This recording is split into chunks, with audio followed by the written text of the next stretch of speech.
सभी प्यार से बोलेंगे मुस्कराकर, थोड़ी सी थकान को भगाकर। ओम शांति, ओम शांति। 2 मिनट के लिए उस सर्वशक्तिमान, इस जगत का नियंता ईश्वर को हम बड़े दिल से याद करेंगे। तत्पश्चात श्रीमद् भागवत का श्रवण करेंगे।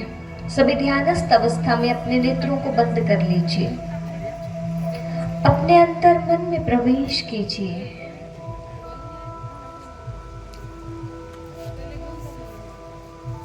आज स्वयं परमात्मा के द्वारा रचित यह ज्ञान यज्ञ हमारे स्वयं के कल्याण के लिए है।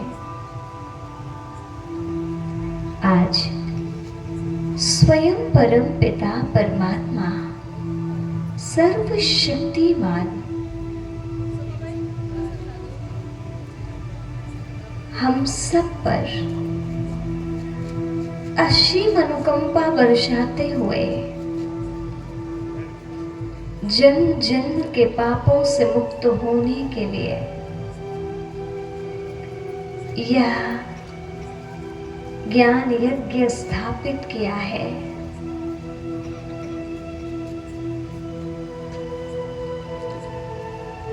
सच्चे दिल से उस पार ब्रह्म परमेश्वर को अनुभव करें। वो कहीं दूर नहीं, बस मेरे करीब आकर उपस्थित हो गया है। आज परमात्मा के द्वारा यह ज्ञान यज्ञ आरंभ हो रहा है।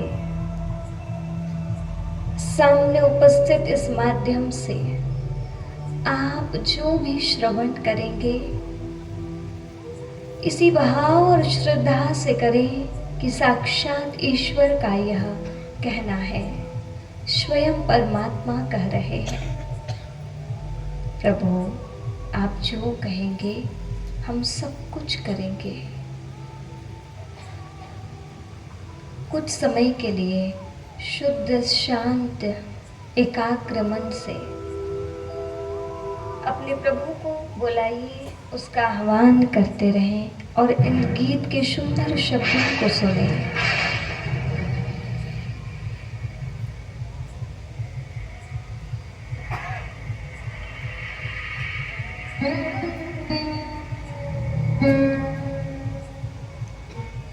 ये संसार एक विशाल कुरुक्षेत्र है और हमारा जीवन एक महाभारत। हमारा कुरुक्षेत्र कहीं बाहर नहीं, हमारे अंदर है। अपनी महाभारत कभी हम शस्त्र के बिना लड़ते हैं, कभी शस्त्र के साथ, कभी अपने शत्रु के विरुद्ध और कभी अपने विरुद्ध। न्याय के लिए, सत्य के लिए, अधिकार के लिए।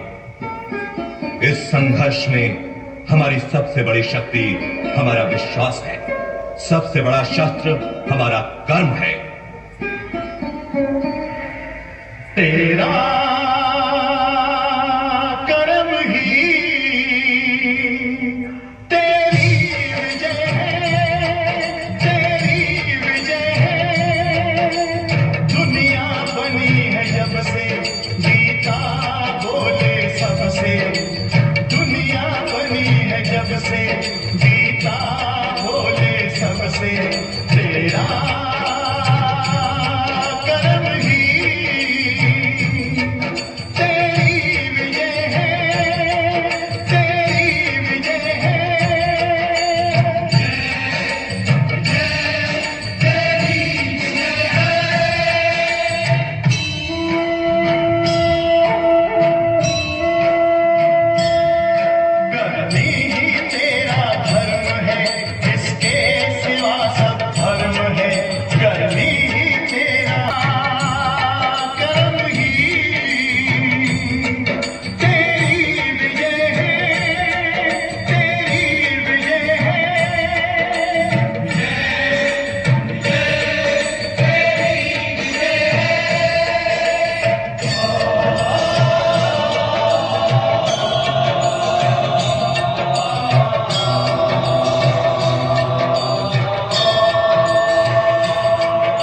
विश्वास तेरी शक्ति है, संघर्ष तेरी भक्ति है।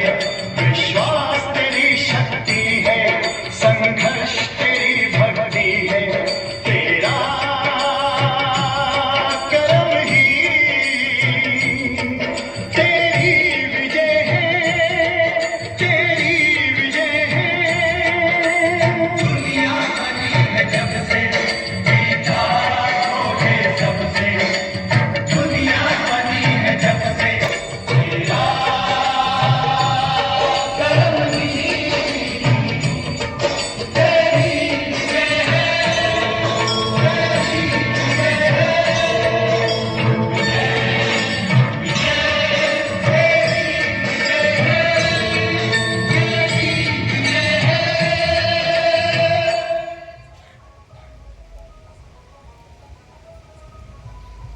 अपने दोनों हाथों को जोड़कर उस सर्वशक्तिमान को याद करते हुए अपने पूरी तरह से चेतना को समेट लीजिए और महसूस करें प्रभु का वरदान हम पर बरस रहा है। आज हमारा यह जन्म का सुंदर सा पल इस जीवन को सफल कर रहा है। नमामि शमीशान निर्वाण रूपम विभम व्यापकम ब्रह्मवेद स्वरूपम निजम निर्गुणम निर्विकल्पम निरीहम चिदाकाशमाकाशवासम वसेहम। गुरुर् ब्रह्मा गुरुर्विष्णु गुरुर्देवो महेश्वरः गुरुर् साक्षात् परब्रह्म तस्मै श्री गुरुवे नमः। तस्मै श्री गुरुवे नमः। ओम शांति शांति शांति। ओम शांति। उपस्थित आप सभी परमात्मा की प्रिय संतानों का इस गीता ज्ञान यज्ञ के प्रथम दिवस में बहुत बहुत स्वागत है, बहुत बहुत अभिनंदन है। चल रहा यह चैत का माह जिसमें सुंदर सा पर्व कहें हम, जिसमें हम अपनी देवी माँ को मनाते हैं, माँ जगदम्बा, माँ नौ दुर्गा को। उन्हीं के सुंदर दिवस भी चल रहे हैं। ऐसे सुंदर से पल में ये रचित गीता ज्ञान यज्ञ सचमुच मुझे लगता है यदि हम सभी 7 दिनों तक ध्यान से सुन लें तो हम सबका जीवन बदल जाएगा, पूरी तरह से बदल जाएगा। और एक सुंदर भावों के साथ बैठकर सुनना है कि सिर्फ सुनकर के हमें यहाँ से उठने के बाद जैसे कपड़ों को हम ऐसे थोड़ा सा फोल्ड करते हैं, थोड़े झटकते हैं, ऐसे हमें ज्ञान को नहीं झटकना है और उस ज्ञान को अपने अंदर समाना है। देखिए, ये जो ज्ञान है श्रीमद् भगवत गीता ज्ञान, ये क्या है हम आपको बताना चाहते हैं। कहा जाता है भगत गाता है तो उसे भजन कहते हैं। भगत गाता है तो उसे क्या कहते हैं? भजन कहते हैं। जब कवि गाता है तो उसे कविता कहते हैं। जब कवि गाता है तो उसे कविता कहते हैं। लेकिन जब स्वयं भगवान अपने श्रीमुख से गीत गाता है तो भगवान के द्वारा गाए हुए गीत को श्रीमद् भगवत गीता कहते हैं। भगवान के द्वारा गाए हुए सुंदर सुमधुर गीत को श्रीमद् भगवत गीता कहते हैं। आप स्वयं जानते होंगे, हम जब किसी संगीत को सुनते हैं हम उसमें खो जाते हैं। उत्साह वाला गीत हो तो उत्साह आ जाता है, कॉन्फिडेंस बढ़ाने वाला गीत हो कॉन्फिडेंस लेवल बढ़ जाता है। लेकिन जब भगवान जब गीत गाता है ना, तो उसके गीत को सुनने मात्र से हमारे जन्म जन्म के जो पाप है ना, उनको दग्ध करने का रास्ता मिल जाता है और जीवन हमेशा के लिए मुस्कुराना सीख जाता है। क्योंकि आज के संसार में सब कुछ है। पहले इतनी सारी व्यवस्थाएं नहीं थी, ऐसा मंच नहीं बना करता था। शुरुआत हुई थी शौनकादि ऋषियों से, सूत जी से, वेदम व्यास जी से। लेकिन सभी महात्माएं ऋषिवर एक जगह नदी के किनारे, प्रयाग के किनारे बैठ जाया करते थे और आपस में ज्ञान की चर्चाएं करते थे। बैठ जाते थे महात्मा जी सामने और महात्माएं बैठे रहते थे, श्रवण करते थे। लेकिन खुशी की बात यह है कि वो विस्तार इतना ज्यादा समाज में पहले नहीं हो रहा था, उससे कहीं अधिक इस समय पर हो रहा है। आज ऐसे लग रहा है जैसे यही प्रयागराज आकर के बैठ गया है, और आप सबका भाव भी सुनने का ऐसा ही लग रहा है जैसे कि आप सभी बिल्कुल लालायित हैं स्वयं के अंदर परिवर्तन लाने के लिए। ऋषियों में मुनियों में उत्कंठा होती थी, क्या सुन ले और कैसे करके जीवन का उत्थान कर ले, कैसे समाज के लिए कोई प्रेरणा का कार्य कर ले। और आज यहाँ जो सारा मंच सजा था और महानुभावों के जितने भी सुमधुर और बहुत ही सुंदर विचार थे, उनको सुनकर के भी यही लग रहा था कि आप सभी की भी यही इच्छा है कि स्वयं का जीवन भी सुंदर बने और सारा संसार भी सुखमय और सुंदर जीवन जिए। आपके हर किसी के शब्द में मैंने यही पाया कि हम सब अपने जीवन में बदलाव लाएं, हम सब अपने जीवन को बदल लें। बदलना चाहते हैं, बदलना चाहते हैं तभी तो यहाँ बैठे हैं। धन्य है ये सारा का सारा संसार और उसमें उपस्थित आप सभी, जिन्हों के अंदर एक भाव आया कि नहीं, कुछ ऐसा कार्यक्रम किया जाए जिससे हम आध्यात्म की तरफ मुड़े, धर्म की तरफ गहराई से प्रवेश करें। और ये आपने रच लिया। और सुबह आपका उमंग उत्साह देखकर तो लग रहा था कि अब क्या ही कह दे, जैसे कहते हैं ना, फूलों से खूबसूरत कोई नहीं और सागर से गहरा भी कोई नहीं। लेकिन सच कहूं तो आपका तो कहना ही क्या, आप जैसे लगता है इस संसार में और कोई नहीं, आप सभी के जैसे। ऐसे भाव थे, इतना उमंग था। मैं देख रही थी बूढ़ी बूढ़ी माताएं भी ऐसे पैदल चल रही थी, लंबी यात्रा थी, पर आपकी खुशी खत्म नहीं हो रही थी, और तो और बहुत उत्साह था। तो जीवन ना ऐसे उत्साह में बीते जैसे आज था। पर आप सभी जानते हैं परिस्थितियां आपके अनुसार नहीं चलेंगी। आपके जीवन का हर पल आपको नहीं पता कि अगले अगले मिनट में क्या होने वाला है, मुझे भी नहीं पता। देख रहे हो संसार की हालत क्या, कहीं कहीं बड़े बड़े भूकंप आ रहे हैं, विदेशों में फॉरेन की क्या हालतें हैं, बिल्डिंगें ऐसी टूट रही हैं जैसे रेत का मकान बनाते थे ना बचपन में और वो टूट जाया करता था, ऐसे ही दिखाई दे रहा है। तो परिस्थितियां पहले से ज्यादा उग्र और बड़ा रूप ले रही हैं। तो आवश्यकता है हमको भी परिस्थिति के अनुसार ही और ही ज्यादा पावरफुल और शक्तिशाली बनने की।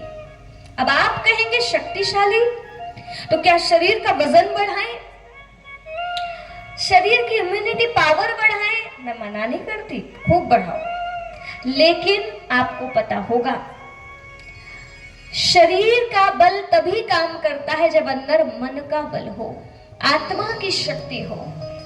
जब तक आत्मा में शक्ति नहीं, जब तक मन में शक्ति नहीं, तब तक हट्टा कट्टा इंसान भी कुछ नहीं कर सकता। लंबी लंबी सांस लेते रह जाता है, सांस भरते रह जाता है।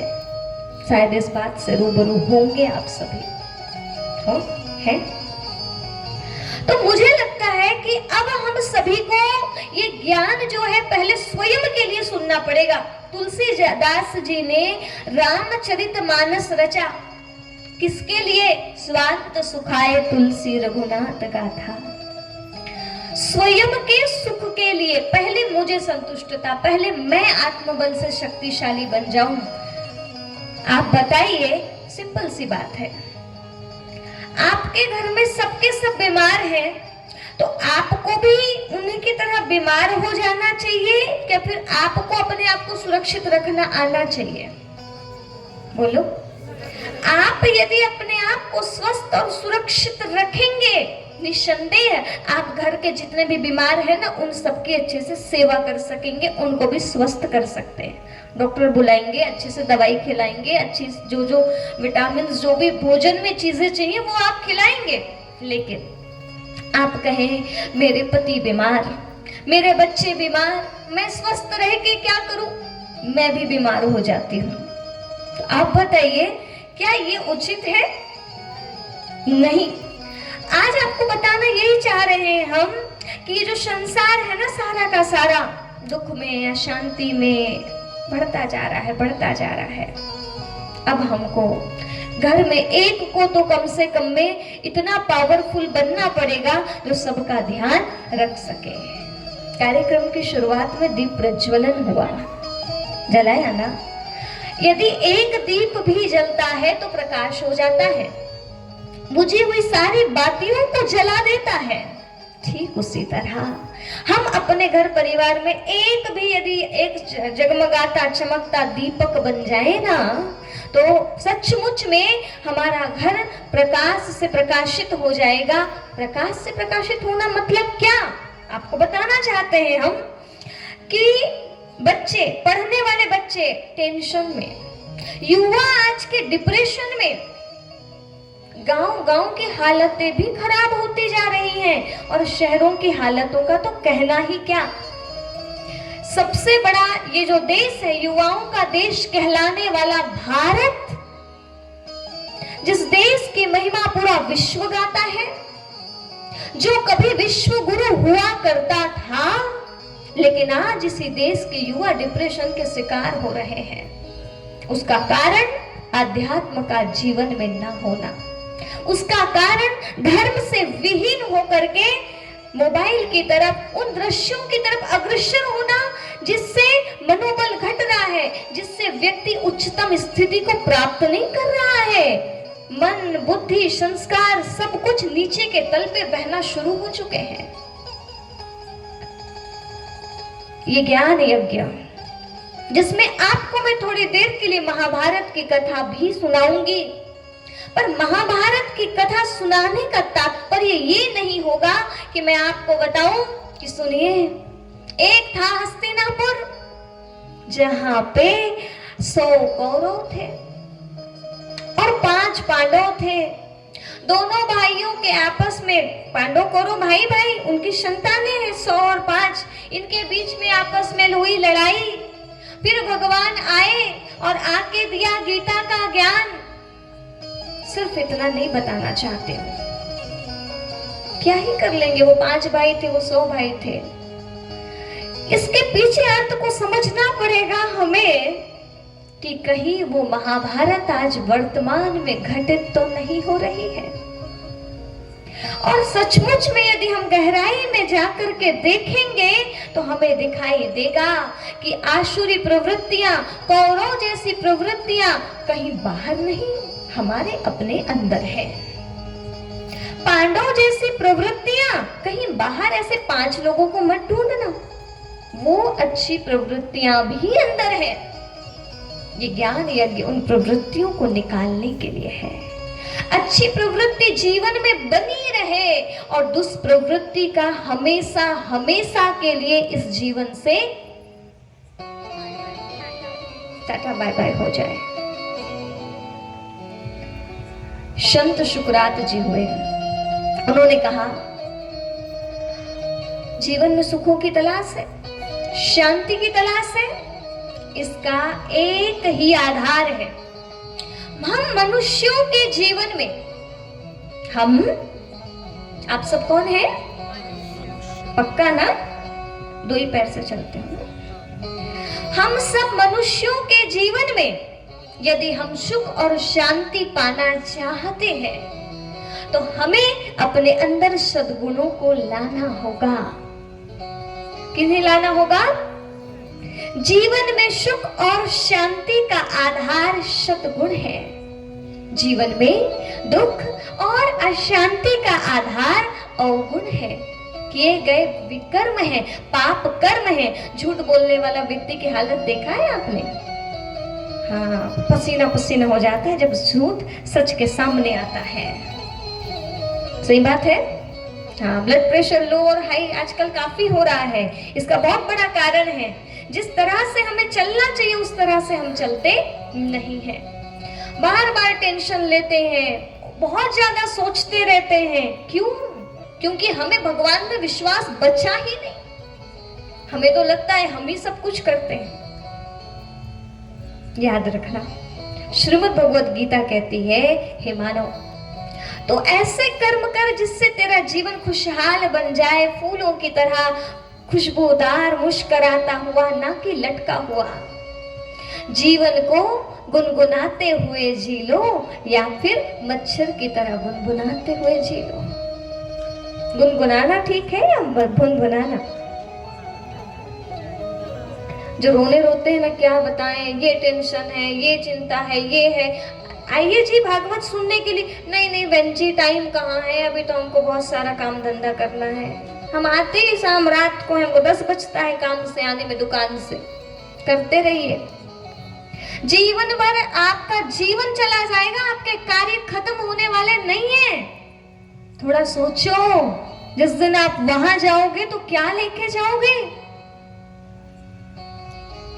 सब गए, राम भी गए, रावण भी गए, लेकिन कोई खाली हाथ गया और कोई पुण्य कर्मों को संचित करके गया। सिर्फ और सिर्फ ये मानव जीवन है। इसमें आप क्या अपने आप को बनाना चाहते हैं, क्या लेके जाना चाहते हैं, आप पे निर्भर करता है, मुझ पे नहीं। मेरा कार्य है आपको एक दिशा देना, पर चलना आपको रास्ते पे खुद होगा, मैं नहीं। मैं तो चल रही हूं। श्रीमद् भगवद गीता, जिसमें सर्व समस्याओं का समाधान समाहित है। यह जो ज्ञान है ना, अभूतपूर्व अवस्था में, ध्यानस्थ अवस्था में वेदम व्यास जी के माध्यम से हम सबके बीच आया। कैसे? अभी आपको बताते हैं। वेदम व्यास जी ध्यान की अवस्था में बैठे थे। थोड़ी देर इस प्रस्तावना को समझने की कोशिश करना, क्योंकि थोड़ा विचार आपको भी लगाना पड़ेगा। पहले ही आपको बता दे, आप सोचो कि थोड़ा यहाँ बैठ के नाच ले, नहीं, सुबह अलग से व्यवस्था है म्यूजिकल एक्सरसाइज की। इस समय आपको सिर्फ और सिर्फ अपनी आत्मा को ज्ञान से भरना है। डांस करना हो तो ज्ञान डांस करना। यहाँ पे अभी शरीर हिलाने की जरूरत नहीं है। शरीर को भी साधो, मन को भी साधो, ठीक है? सुबह हिलाएंगे, जो भी करना है। 6 बजे सब पहुंच जाना। बहुत सुंदर कार्यक्रम, अभी तक नहीं देखा होगा, ऐसा होगा। तो देखिए, श्रीमद् भगवद गीता का ज्ञान हमारे बीच में आया कहां से? पांडव युद्ध जीता, वो भी हिमालय पे जाके अपने अंतिम यात्रा पूरी किया उन्होंने। जो ज्ञान दे रहे थे उन्होंने भी अपना ज्ञान दिया, अपना कार्य पूरा किया। सारा का सारा माहौल थोड़ा सा जो है युद्ध वाला था। ये ज्ञान उस समय बैठ के लिखा किसने? तो आपको बताना चाहते हैं, यह ज्ञान जो है ध्यानस्थ अवस्था में बैठकर वेदम व्यास जी के द्वारा प्राप्त हुआ, और उस ज्ञान को गणेश जी के माध्यम से लिपिबद्ध किया गया। और वो ज्ञान में क्या देख रहे थे पता है? साक्षात्कार की अवस्था में। आपने कभी ध्यान किया है? जब हम ध्यानस्थ अवस्था में बैठते हैं ना, हमारा मन राग, द्वेष, लाभ, हानि, निंदा, स्तुति सबसे परे हो जाता है। आत्मबोध होने लगता है, परमात्मा बोध होने लगता है उस अवस्था में पहुंचकर। क्योंकि वो अवस्था में पहुंचना इतना आसान नहीं है। पर द्वापर काल में जो ऋषि मुनि हुए वो हमसे ज्यादा शक्तिशाली थे ना, हमारे जैसे जितने साधारण तो नहीं थे। तो वो जब ध्यानस्थ अवस्था में बैठे तो उन्होंने अपने अंदर से पूरे संसार की एक एक अवस्था को देखा, भूत, भविष्य, वर्तमान। और क्या देखा? सुनिए, जहां नारी का भरी सभा में अपमान हो रहा है, दुशासन जैसी प्रवृत्ति, नारी के केस पकड़कर खींच के लाके भरी सभा में दुर्योधन हंस रहा है और कहता है निर्वस्त्र कर दिया जाए। ऐसी स्थिति नारी की, वो भारत में घट रही घटना, वेदम व्यास जी ने ध्यान की अवस्था में देखा, रोंगटे कांप गए, घबरा गए, ये मैं क्या देख रहा हूं। और तो और पापाचार, अत्याचार, आपस में भाई भाई का खून कर रहे हैं, टुकड़े टुकड़े के लिए जमीन लूटी जा रही है, भाई भाई का नहीं। और क्या देखा, ये ध्यान की अवस्था में देख रहे हैं। हाँ, कौन? वेदम व्यास जी। और देखा जो धर्म पथ पर कार्य कर रहे हैं उनके भी आंखों में जैसे पट्टी बंधी है, मतलब ज्ञान सब है, मुख मौन है, क्योंकि खा कहां कर रहे हैं? अधर्म का। सीट किनके द्वारा मिली है? वो राजा जो स्वयं धृतराष्ट्र है, धृतराष्ट्र अर्थात जिसके नेत्र ज्ञान, जिसके नेत्र नहीं है, जिसकी आंखों में दिखाई नहीं देता, चक्षु नहीं है। ये आंखों वाला चक्षु, ये वाली दृष्टि नहीं, उसके अंदर समझ की दृष्टि नहीं है, क्या सही क्या गलत। जो समझदार है उनको धक्का देकर राज्य से निष्कासित कर रहा है। विदुर जैसे एक धर्मज्ञ महात्मा को कह दिया गया, तुम अपना ज्ञान अपने पास रखो, यहां बोलने की जरूरत नहीं है।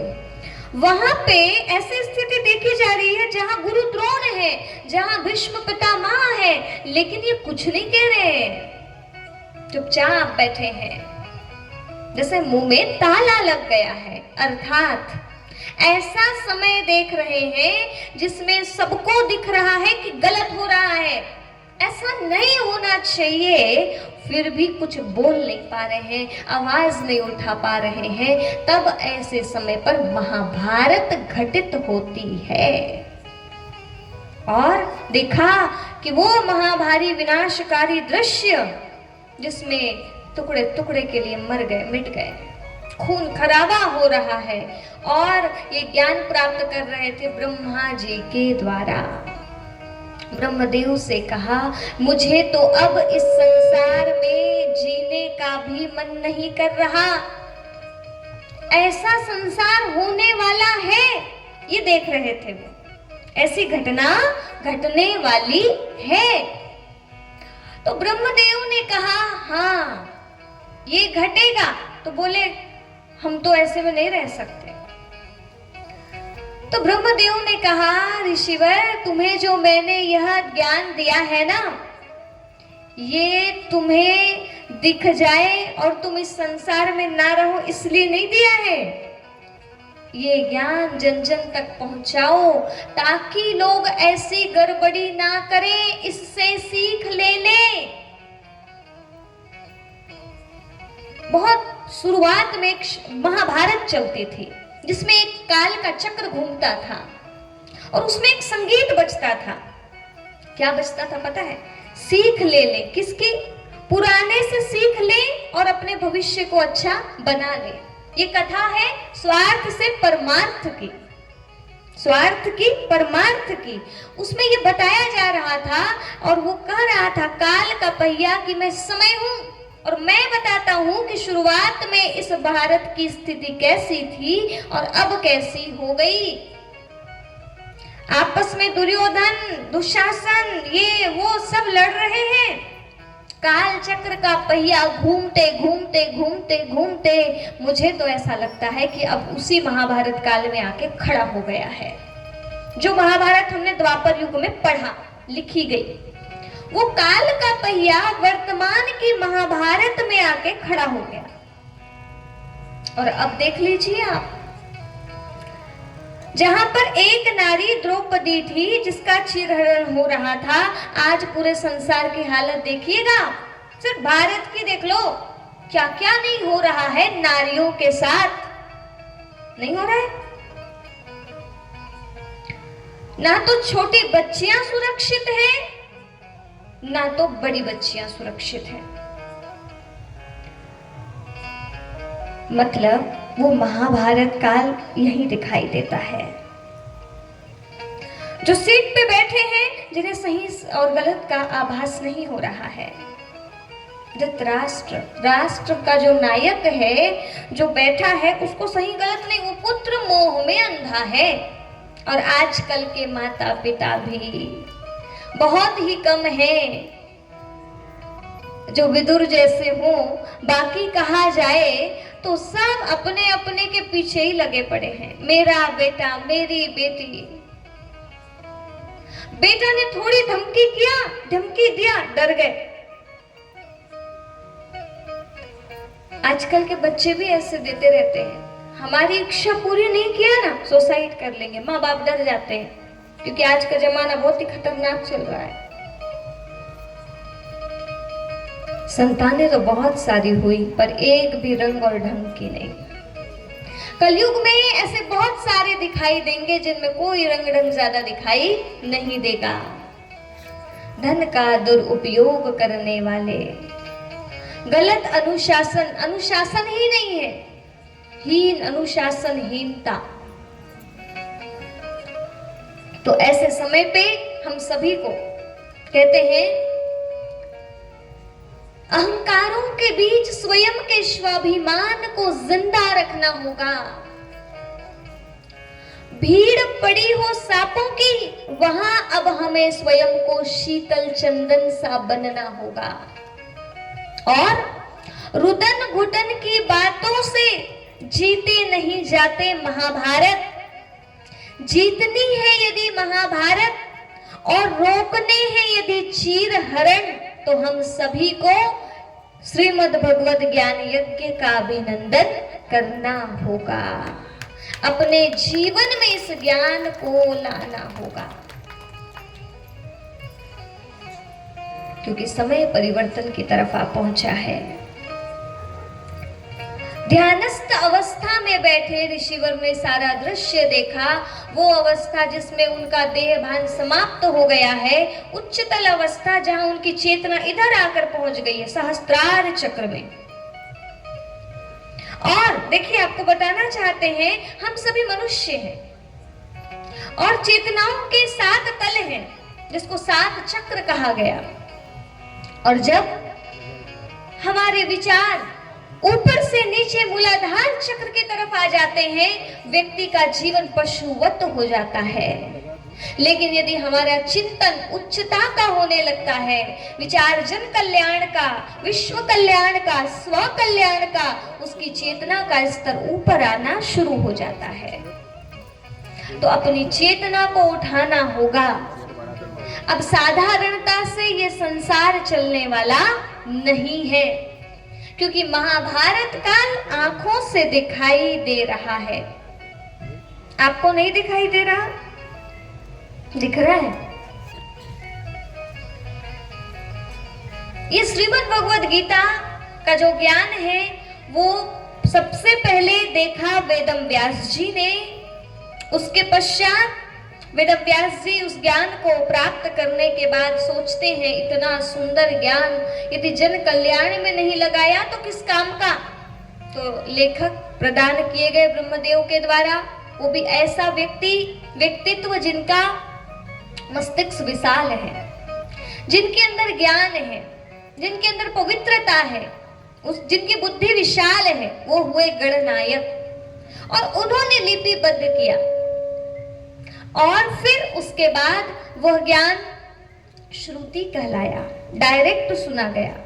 श्रुति को 4 भागों में विभाजित किया गया, वो बने 4 वेद। थोड़ा सा कठिन लग सकता है, परंतु समझ में आना चाहिए ना, फिर तो समझेंगे सरल बातें भी। 4 वेद बने और फिर उन 4 वेदों को 4 शिष्यों को बांटा गया है, पायन, संपायन, सुमंत, जैमिनी। लेकिन आप सभी को पता हो, वेदों का ज्ञान बिल्कुल सरल नहीं था, ज्ञान था, ज्ञान।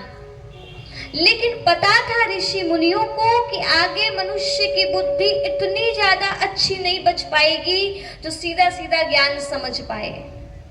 तो फिर कथा और कहानियों का सहायता लेते हुए पुराणों की रचना की गई। और कितने पुराण बनाए गए? 18 पुराण बनाए गए और 18 पुराण में तीसरा नंबर का पुराण है ब्रह्म पुराण और उसी ब्रह्म पुराण के अंदर आती है महाभारत और महाभारत को भी मथा गया और महाभारत के भी अंदर पे भीष्म पर्व के अंदर 25वें चैप्टर से लेके 42वें चैप्टर तक की जो बातें हैं जिसमें केवल 700 श्लोक हैं वो है श्रीमद् भगवत गीता। बीचों बीच में महाभारत रूपी महासमुद्र है उसको मथा है, उसके बीच से निकली है श्रीमद् भगवत गीता जिसमें सार है। इसको सुन लिए तो और कुछ सुनने की जरूरत नहीं है। इसलिए कहा है कि श्रीमद् भगवत गीता जो है सर्व समस्याओं का समाधान इसमें समाहित है।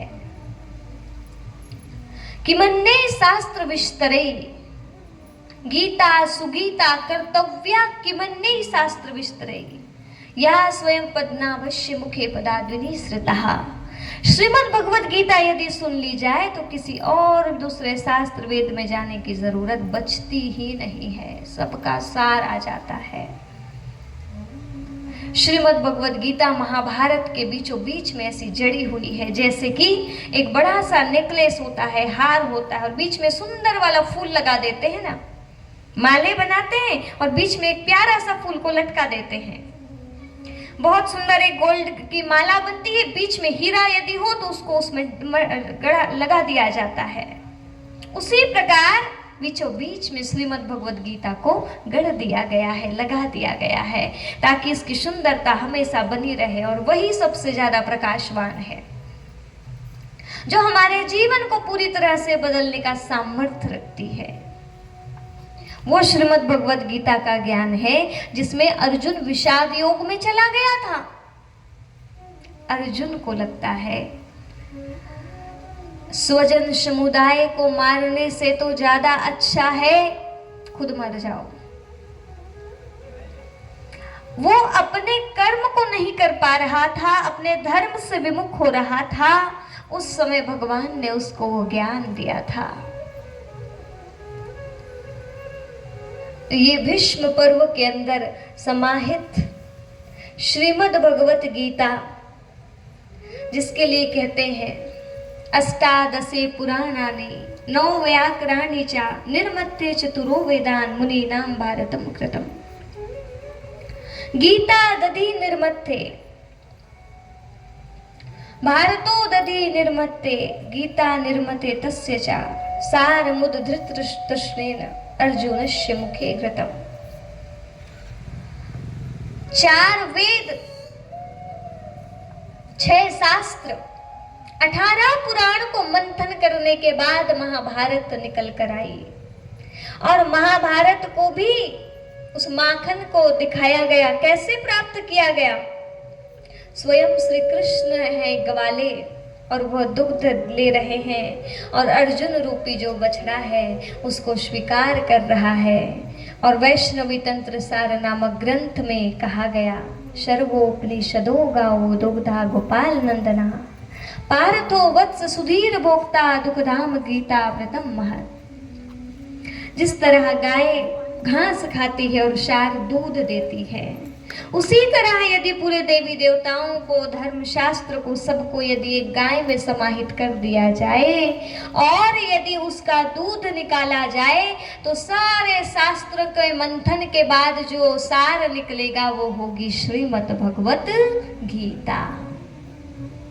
तो श्रीमद् भगवत गीता का जो ज्ञान है वो अभूतपूर्व है। ऐसा ज्ञान 5000 साल पहले स्वयं भगवान ने दिया। कब दिया? स्वयं भगवान ने दिया है 5000 साल पहले। बताइए अब उस ज्ञान की अभी जरूरत है या नहीं? बिल्कुल है, क्योंकि घर घर में महाभारत हो रही है, बाहर नहीं। पति पत्नी भाई बहन माँ बाप सब तरफ देख लो आज की हालत इस संसार की। एक तरफ हमने पढ़ा था श्रीमद् भगवद गीता का प्रथम अध्याय का प्रथम श्लोक, धर्म क्षेत्रे कुरुक्षेत्रे समवेतायुत्सवः मामकः पांडवाक्षौ किम अकुर्वत संजयाः। धर्म क्षेत्र कुरुक्षेत्र में मेरे और पांडु के पुत्र क्या कर रहे हैं कि संजय मुझे बताओ। धृतराष्ट्र कहते हैं, क्या कहा? धर्म क्षेत्र कुरुक्षेत्र। जब इस भूमि पर व्यक्ति का कर्म धर्म से जुड़ जाता है, धर्म युक्त कर्म करता है, तो यही भूमि धर्म क्षेत्र बन जाया करती है। केवल इस स्थान पर धर्म को छोड़कर केवल कर्म किया जाए, कर्म क्षेत्र है।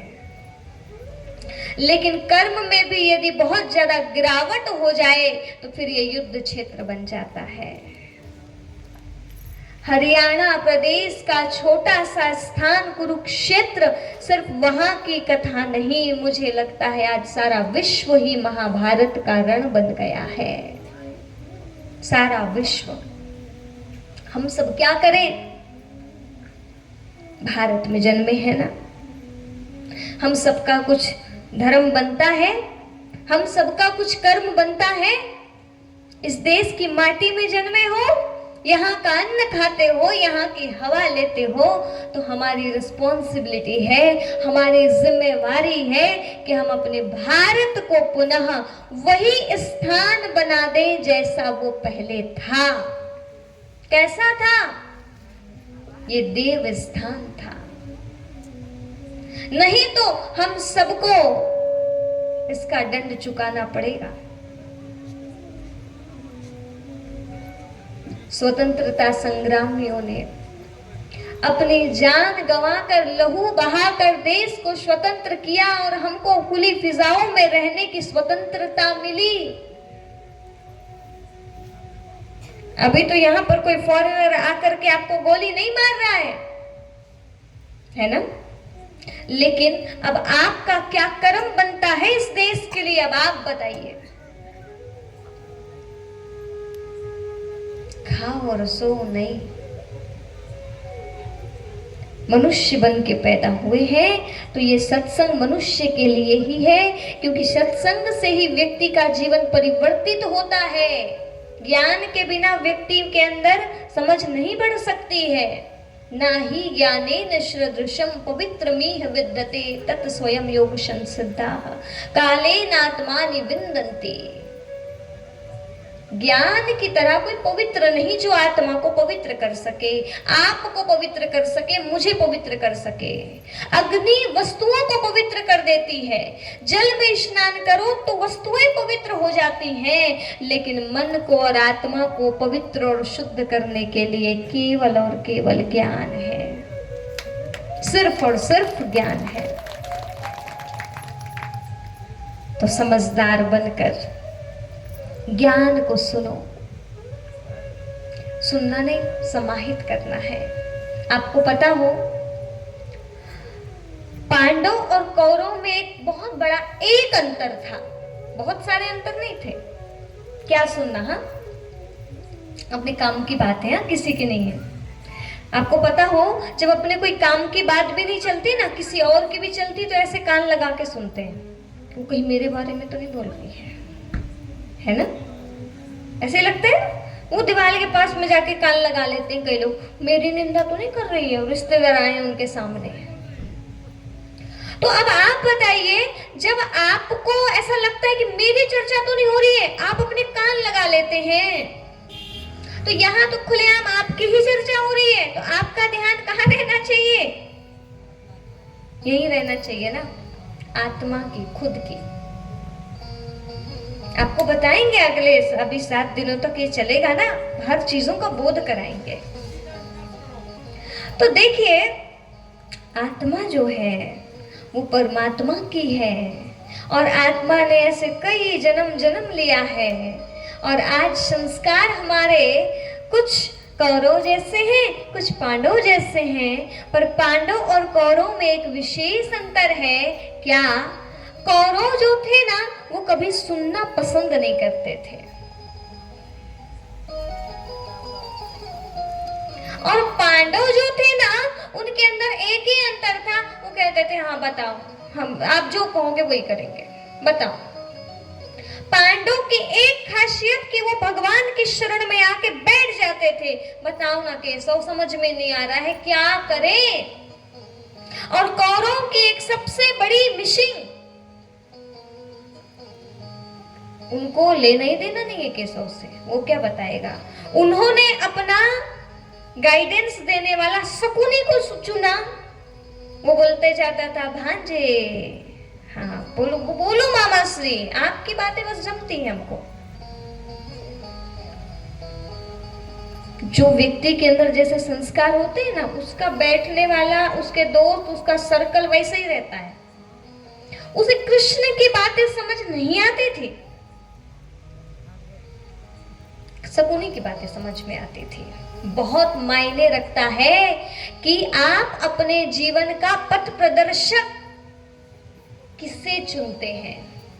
आप अपनी दिल की बातें ना ऐसे बैठ करके चौराहे में दो चार ऐसे बात करोगे, इससे कुछ नहीं होने जाने वाला। लोग सुन के और मजा उड़ाते हैं, वो अपने घर की बताता है। जो भी बातें करनी है ना भगवान से करना सीखो। पांडवों ने ये किया, कौरव ने ये नहीं किया। परिणाम था क्या गति हुई आप सभी को पता है।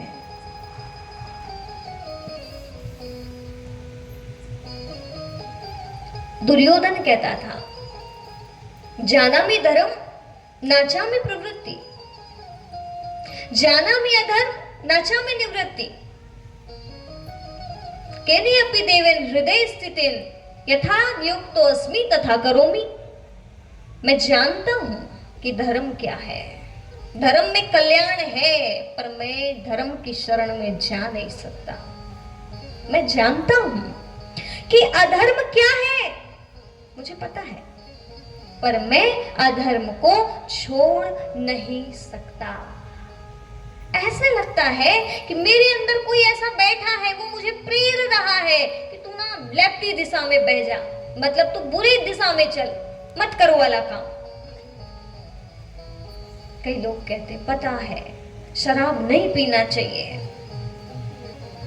पर क्या करें, पैर उधर ही बह जाते हैं। अंदर कौन बैठा है? अंदर राम बैठा होता तो शायद ऐसा नहीं होता।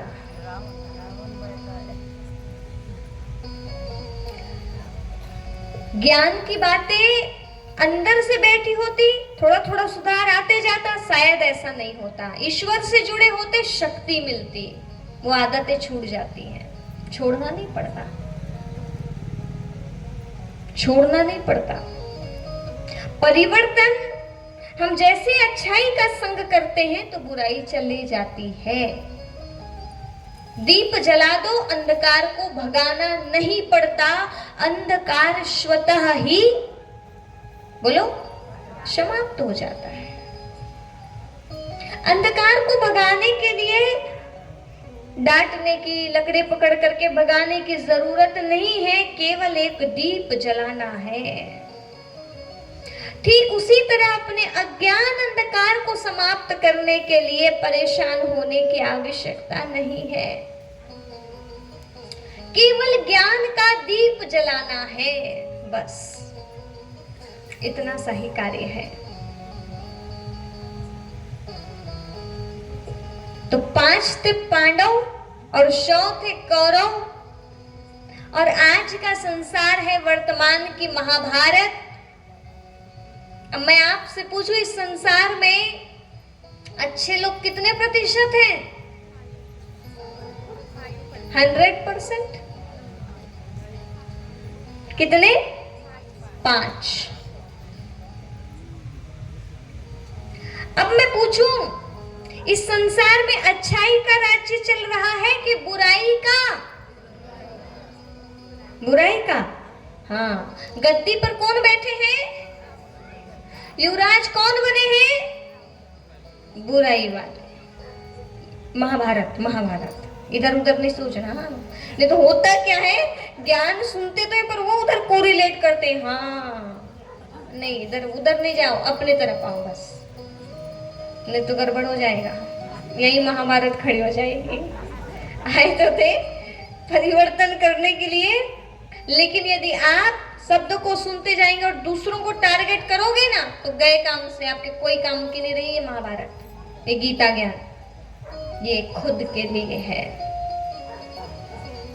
स्वयं के परिवर्तन के लिए। तो 5% पांडव हैं, मतलब सदाचारी, और 100% से भी ज्यादा यदि एवरेज निकाले ना, तो वो मिलेंगे आपको खाने वाले, पीने वाले, जो खा पीने रहे हैं तो छीनने झपटने वाले, सब प्रकार के हैं, भांति भांति के प्राणी हैं। ये संसार बड़ा रंगीन है, और उस उतने जितने रंग है ना, अलग अलग बहुत सारे, ऐसे तो 7 है, मूल पर देखे तो अनंत है, उतने ही प्रकार के व्यक्ति की सोच है।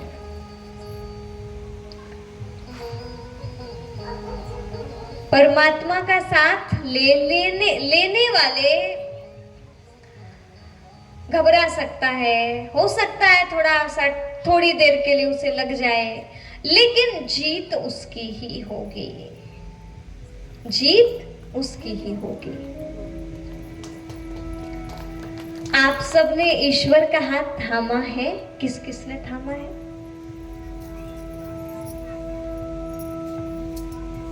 थामे हो? आपने ईश्वर का हाथ पकड़ा है कि ईश्वर ने आपका हाथ पकड़ा है?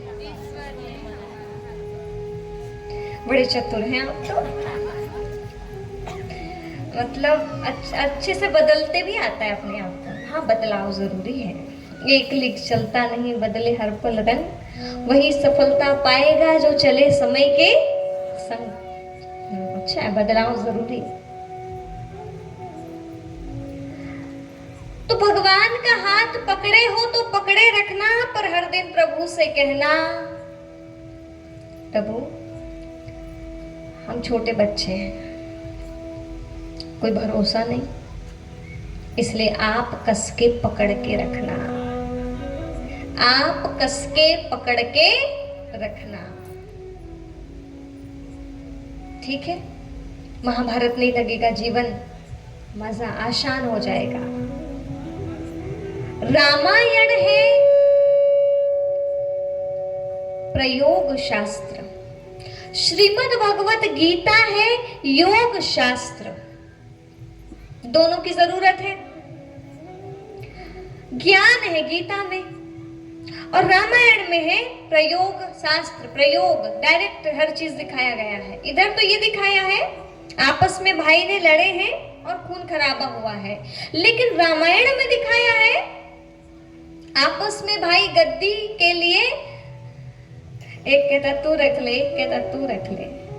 वो गद्दी फुटबॉल की तरह इधर की उधर फेंकी जा रही है। वो कहते हम नहीं बैठेंगे, हो सके तो आपकी चरण पादुका दे दो, उनको हम बैठा लेंगे चरण पादुका को सिंहासन पे, पर हम नहीं बैठने वाले।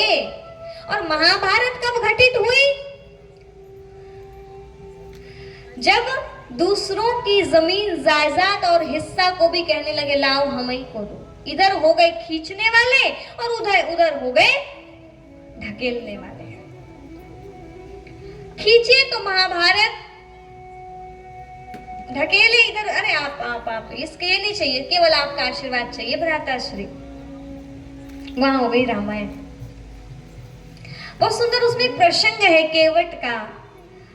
राम जी को वो नैया पार में बिठाकर नदी पार करा रहे हैं, और केवट बड़ी अच्छी बात कहते हैं, यही वाली। केवट अपनी नाव को थोड़ी सी ऐसे डगमग डगमग करने लगते हैं। राम जी कहते हैं आप कैसी नाव चला रहे हैं, हमको थोड़ा सा डर लग रहा है। तो केवट कहते हैं कोई बात नहीं, कोई बात नहीं, आप हमको पकड़ लो, डर लग ही रहा है तो। और केवट ने बड़ी चतुराई से प्रभु का हाथ अपने सिर पर रखवा लिया, अपने कंधे पर रखवा लिया, ताकि ये हाथ ईश्वर के आशीर्वाद का हमेशा ऐसे ही बने रहे। ये बहुत चतुराई का काम किया। हम लोग भी ऐसा ही करें। बस आपका हाथ हम पर, आपका आशीर्वाद हम पर सदा बना रहे। पर कब बनेगा? इतना प्रेम भी तो हो। आज हम भगवान के पास मांगने के लिए बैठते हैं। आज हम भगवान के पास प्रभु ये दे दो, प्रभु ये दे दो। कब तक मांगोगे? वो भी उससे मांगते हो जिसने सब कुछ दिया है।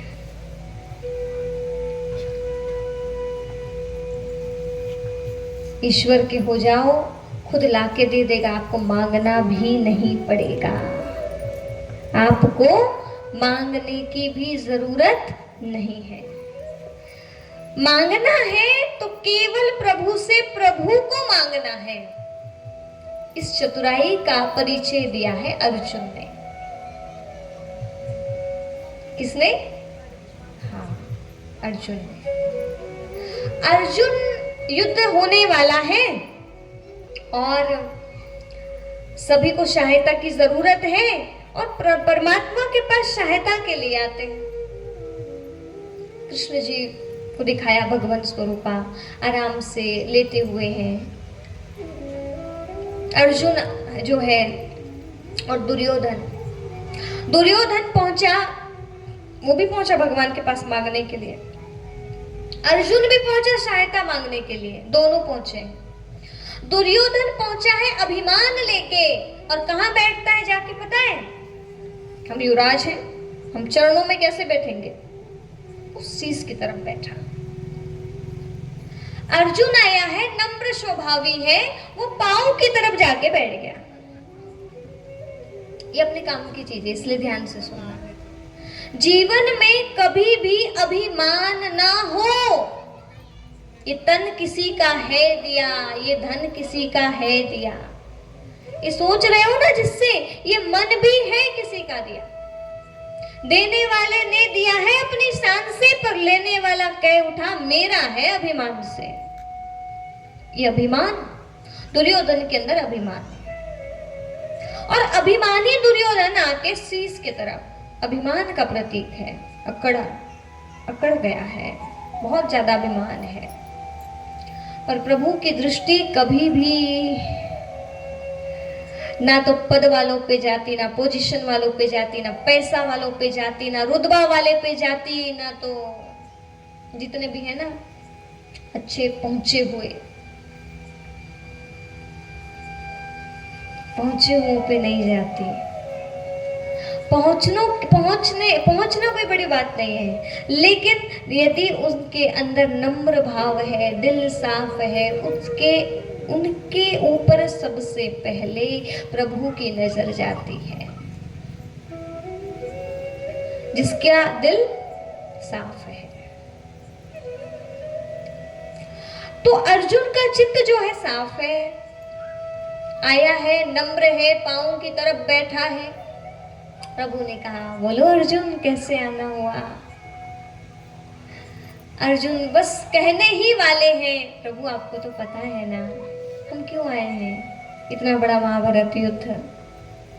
अभी अपने आप को सेट करो। यहाँ पे महाभारत काल है, चारों तरफ युद्ध की घटनाएं घट रही हैं। कहीं मानसिक युद्ध है तो कहीं सामाजिक युद्ध है तो कहीं पारिवारिक युद्ध है। तो हम बैठे महाभारत काल में हैं, तो हमको भी क्या बनना है? पात्र बनना है। हमें भी क्या बनना है? अर्जुन बनना है। नम्र भाव लेके पहुंच जा। प्रभु आप तो जानते हो ना। बस इसी भाव के साथ वो बैठ गया। अभिमानी दुर्योधन कहता है हम पहले आए हैं, हमसे पहले पूछो, हम भी तो हैं। कृष्ण मुस्कुराए हैं और कहते हैं हाँ हाँ हाँ बोलो बोलो। पर जिसे मैंने पहले देखा, जिस पे मेरी दृष्टि पहले गई है, उसका नंबर पहले लगेगा। पहला नंबर लगा। बोले आपको क्या चाहिए अर्जुन? पहले आप भी बोलो। देखो, एक हूं मैं निशस्त्र निहत्ता और दूसरे तरफ है मेरी पूरी नारायणी सेना।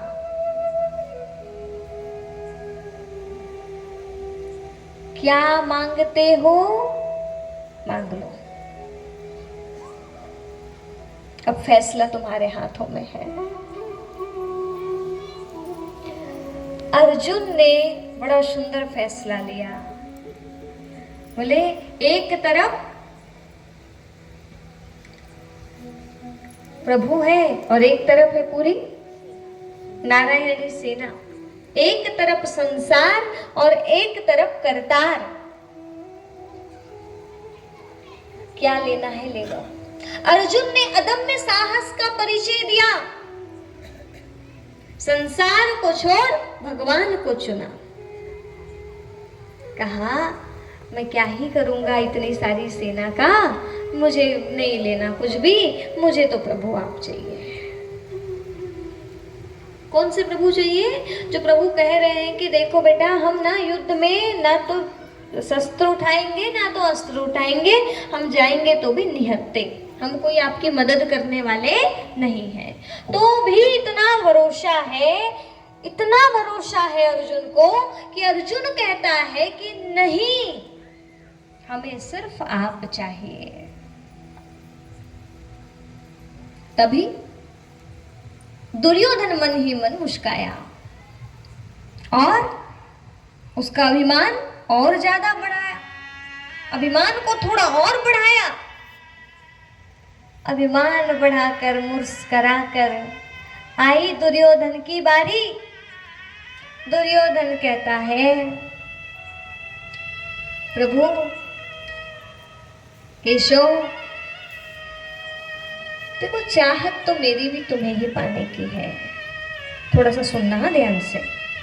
चाहत तो मुझे भी आपको ही पाने की है, लेकिन कर भी क्या सकता हूं। अर्जुन ने आपको मांग जो लिया, अब अर्जुन ने मांगा है तो जो बचा है वो ही मुझे दे दो।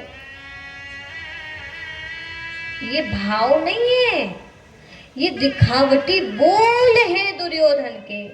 अंदर के भाव क्या थे पता है?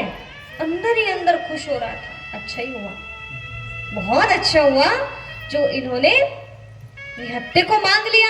मैं क्या ही करता निहत्था को लेके, कोई वो लग्न का मंडप थोड़ी ना है वहां जाके उसकी आरती उतारूंगा। युद्ध भूमि है, युद्ध भूमि। अंदर अंदर मुस्काया और बाहर से दोहरा रूप बनाया, और दोहरे रूप बनाकर कहता है बड़ा समझदारी के साथ, मेरे अनुज ने मांग लिया तो फिर जो है किस्मत में वही मिला। अच्छा, और मुस्कुराकर खिलखिलाकर उछलते कूदते बड़े आनंद से वो लेकर के वापस गया है। पर हाँ, सकून ने उन्हें सिखा के भेजा था कि कुछ भी हो जाए मांगना उसको ही, माखन चोर को, क्योंकि वो जहां भी रहेगा ना उसकी उपस्थिति ही विजय को दिला देगी। परंतु इसने वहां का सब सिस्टम देखा कि वो तो भैया निहत्थे रहेंगे, ना तो युद्ध करेंगे ना कुछ करेंगे, मैं मांग के करूंगा क्या। ये प्रसन्न होके वहां पहुंचा और कहता है पांडवों को ना अक्कल नाम की चीज नहीं है। ऐसे ही कहते हैं।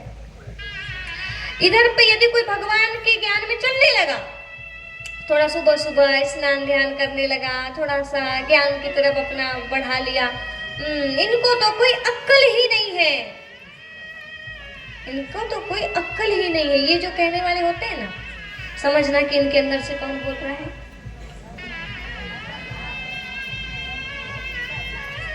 जिसको अक्ल नहीं है कहा है ना, उसने ही इतिहास रचा है। मीराबाई क्या कहते थे उसको पता है? कुलनासी, पागल, बावरी, दीवानी, मस्तानी।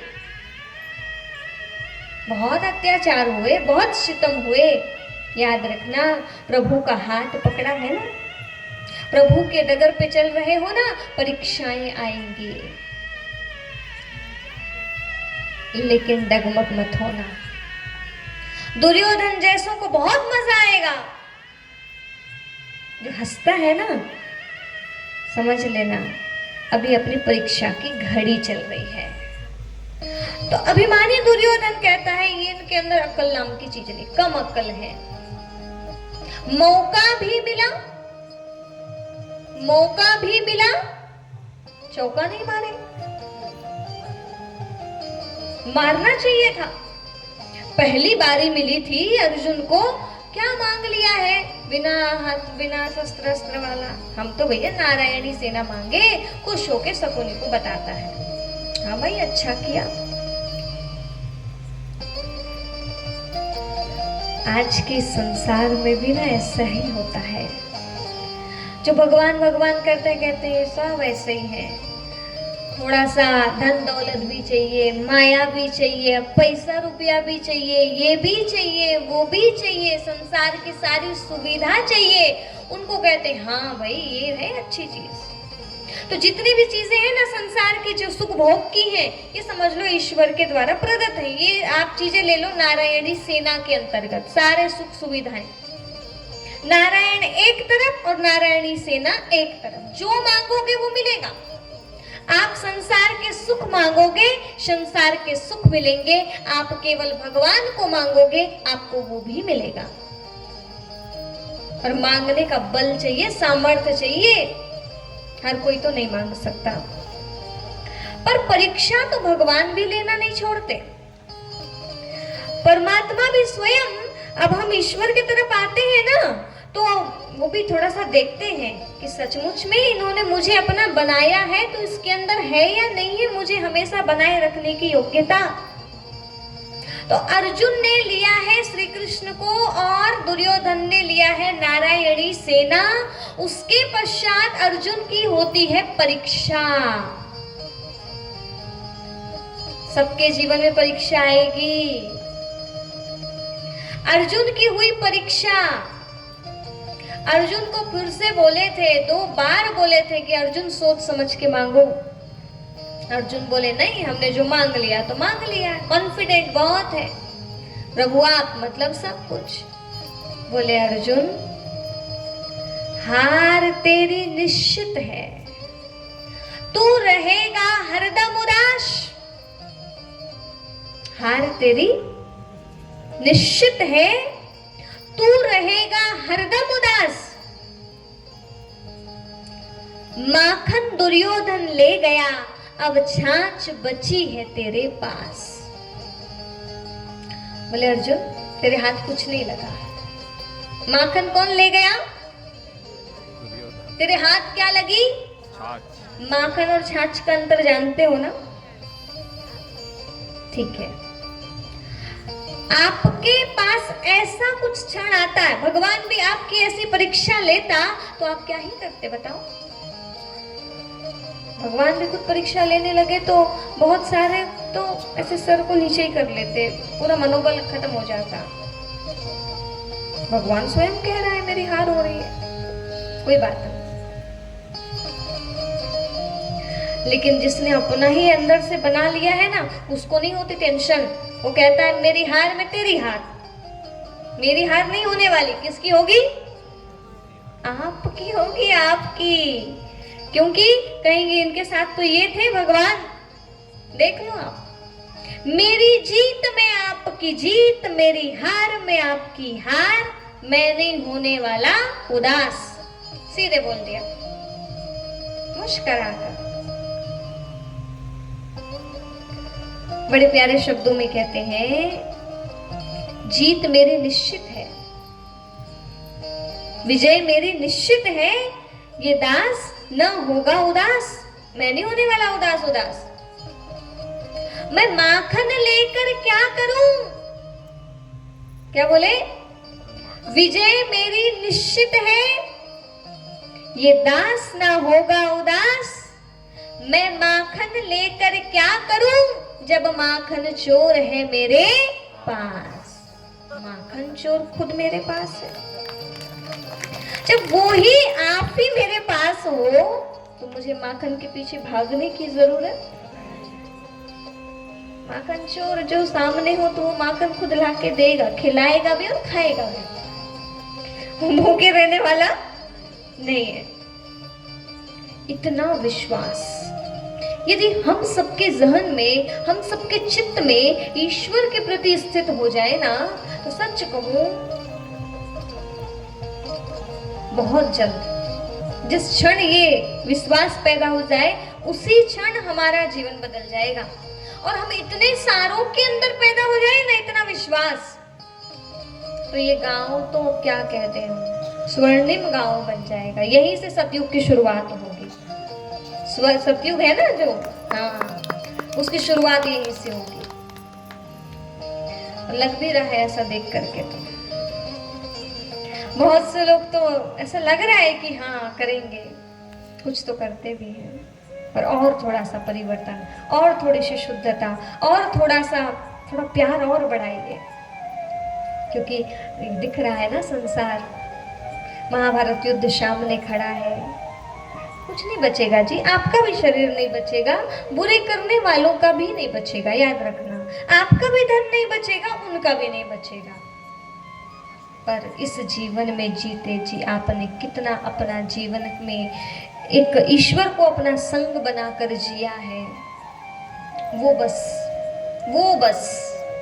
आपके साथ, बाकी सब यही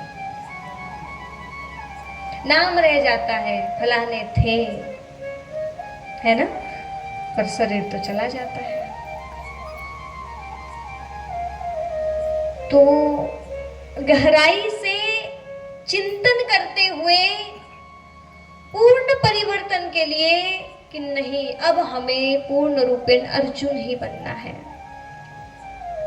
देखो, अर्जुन भी घबराता है, अर्जुन भी इंसान है, पर शर्त इतनी है कि वो खड़ा है भगवान के पास, घुटने टेक दिया है। जिस दिन आप ना महपन त्याग दो और घुटने टेक दो, मतलब भगवान के सामने हार मान लो, दुनिया के सामने मत मानना, ईश्वर के समक्ष, प्रभु तेरे पास हूं मैं, अब तुम जो कहोगे वही हम करेंगे, जहां ले चलोगे वही हम चलेंगे, बस इतना सा।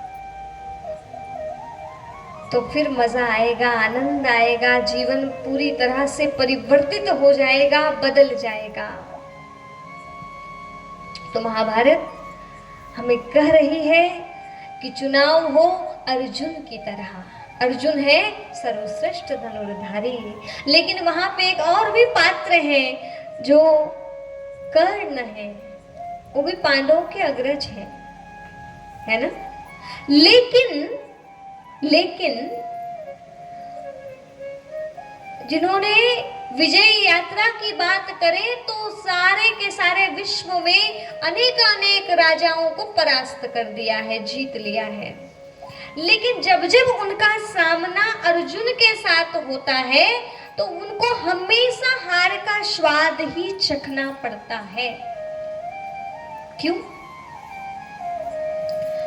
यही प्रश्न लेकर के वो पितामह के पास जाते हैं। पितामह कहते हैं, कर्ण, क्योंकि तुम, ये सत्य है कि तुम शूरवीर हो, तुम यदि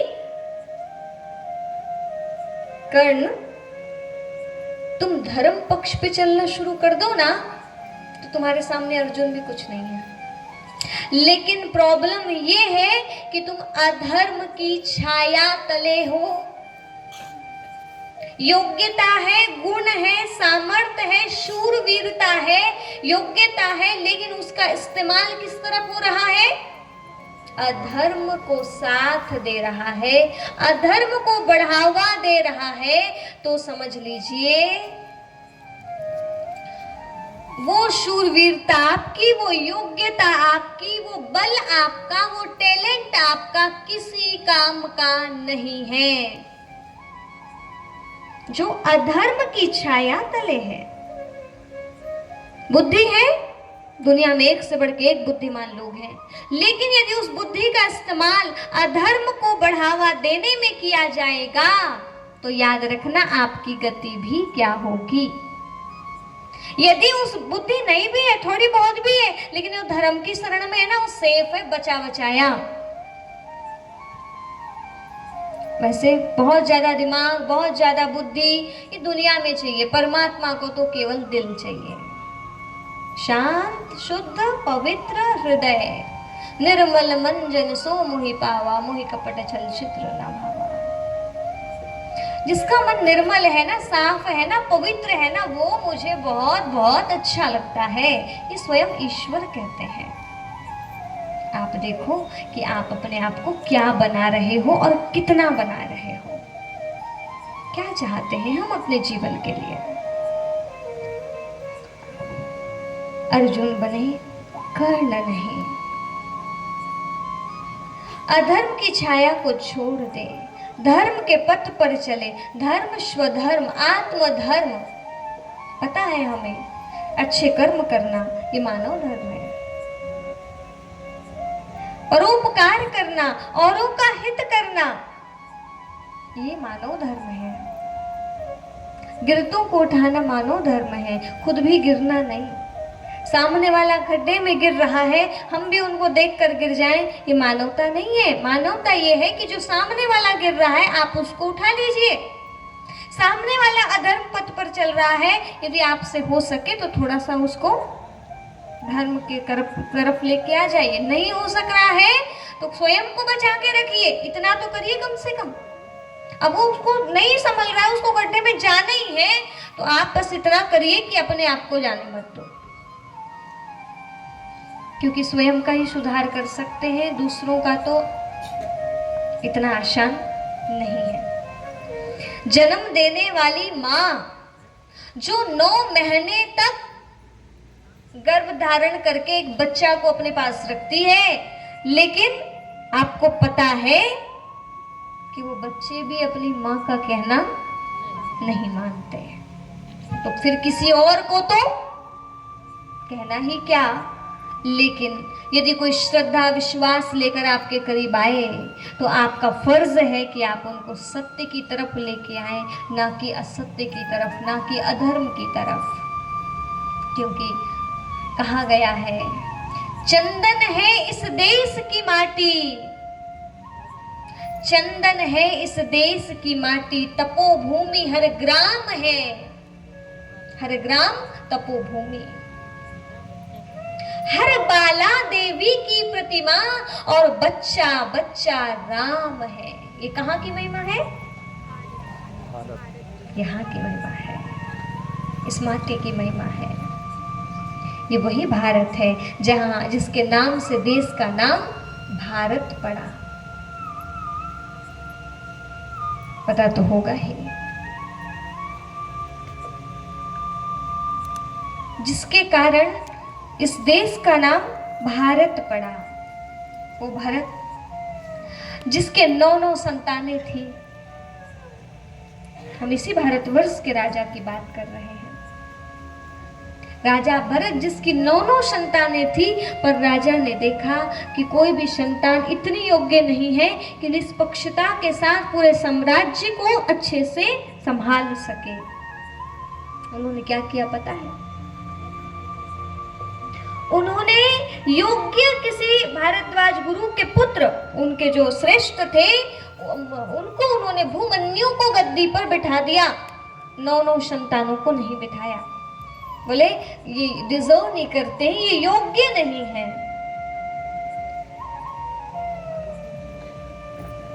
तब इस देश की महिमा है। लेकिन जब हालात बिगड़ जाए, धन का दुरुपयोग करने वाले, दुष्प्रवृत्तियां आ जाने वाले दुर्योधन को गद्दी दिलाने के लिए पांडवों को जैसे श्रेष्ठाचार्यों को जब वन वन भटकाया जाए, तो समझ लेना ये भारत का पतन है, पतन। इतनी महिमा थी पर आज ऐसा हो रहा है। इसीलिए हम सबको संभलना होगा, हम सबको समझना होगा, हम सबको सीख लेनी होगी पिछले युगों से, पिछली कथाओं से, कि हमको ऐसा अपना जीवन होने नहीं देना है, हमें अपने विचार ऐसे होने नहीं देना है, हमें अपने आप को संभाल कर रखना है। ठीक है, तो आप सबसे कहना चाहेंगे, आज तो पहला दिन था, समय हो चुका है। समय क्या है बताएंगे आप? 6 से 9। अभी टाइम क्या हो रहा है? हाँ 9:35। ठीक है, तो क्या किया जाए? आपको पता हो, जल्दी उठना और जल्दी सोना ये हमारी संस्कृति है। 12-12 बजे रात तक जागना ये भारतीय संस्कृति नहीं है। सही बात है। और सुबह 8 बजे तक सोना ये भी नहीं है। है क्या? कौन कौन 8 बजे तक सोते हैं? कोई भी नहीं। मतलब कल तो सुबह 6 बजे पंडाल फुल मिलेगा मुझे। तो देखिए, कल सुबह से 6 बजे से सुंदर व्यायाम का सत्र है, 6 से 8।